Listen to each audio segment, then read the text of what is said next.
பிரதோஷத்திலேயே நான் அடிக்கடி சொல்றது என்னன்னா, அனைவருக்கும் இந்த சிவபுராணத்தை படிக்கணும், பாடணும் அப்படின்னு நாம் சொல்லிக்கிட்டே வரோம். ஏன்னா மிக மிக சிறப்பானது. ஒரு மாணிக்க வாசகரால் சொல்லப்பட்டு ஈசன் திருக்கரத்தால் எழுதப்பட்டதுதான் இந்த சிவபுராணம். 95 வரிகள். அதனால இந்த சிறப்பு மிக்க இந்த சிவபுராணத்தை யார் ஒருவர் சொல்கிறார்களோ, அதை கேட்கிறார்களோ, அத்தனை பேரும் புண்ணியம் பெற்றிருந்தால் மட்டுமே இதை செய்ய முடியும். அதுக்காக அடியார்கள் அனைவரையும் வேண்டி, உங்களை மிக மிக வேண்டி விண்ணப்ப வைக்கின்றேன். அனைவரும் இந்த சிவபுராணத்தை பாடி பலன் பெறுங்கள். பரவாயில்ல, அம்மைமார்களா ஒரு 50 பேர் இப்போ சிவபுராணத்தை பாடுறாங்க. ஆரம்பிக்கலாமா?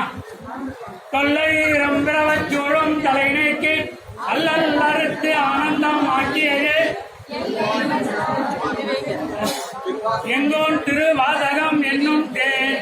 ஓம் நமச்சிவாய வாழ நாதன் தாழ்வாழ இமைப்படுத்தும் என் நெஞ்சில் நீங்காதான் தாழ்வாழ போதறி ஆண்ட ஒரு மனிதன் தாழ்வாழ ஆதவம் ஆகி நின்று அன்னிப்பான் தாழ்வாழ ஏகன் அநேகன் இறைவன் அடிவாழ ஏகன் திருப்பாண்ட வேந்தன் வழிவல்ல பிறப்பருக்கும் பிஞ்சகன் பெயர் அல்ல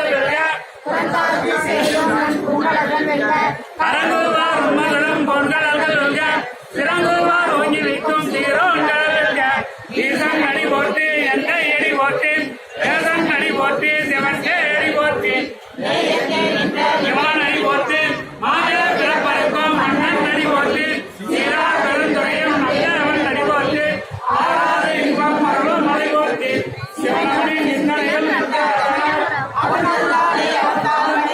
சிந்தை வல்ல சிவபுராணம் தன்னை முந்தை விளைவுறுதும் போய அவரை கண்டான் சொன்னதால் மக்களுனை கற்காட்ட வந்திருது இன்னிரண்டு மண்ணிரண்டு மிக்காய் விளங்குடைய என்னிடம் செல்லை எல்லாமே நிற்பறிந்தீர் புழாய் புழுவாய் மரமாகி பல்லுருகமாகி பறவையாய் பாம்பாகி கல்லாய் மனிதராய் பேயாய் இனங்களாய் பல்லாசுதராயி முடிவராய் தேவராய் செல்லாம் என்ற தாவர சென்னமத்துள் எல்லா சிறப்பும் கிடைக்கிறதே நின்றமான் ஐயே உன் குட்டையில் கண்டு எடுத்தேன் உயிரை என் உள்ளத்தில் உட்கார மாநின்ற ஐயா வேதாக்கள் ஐயா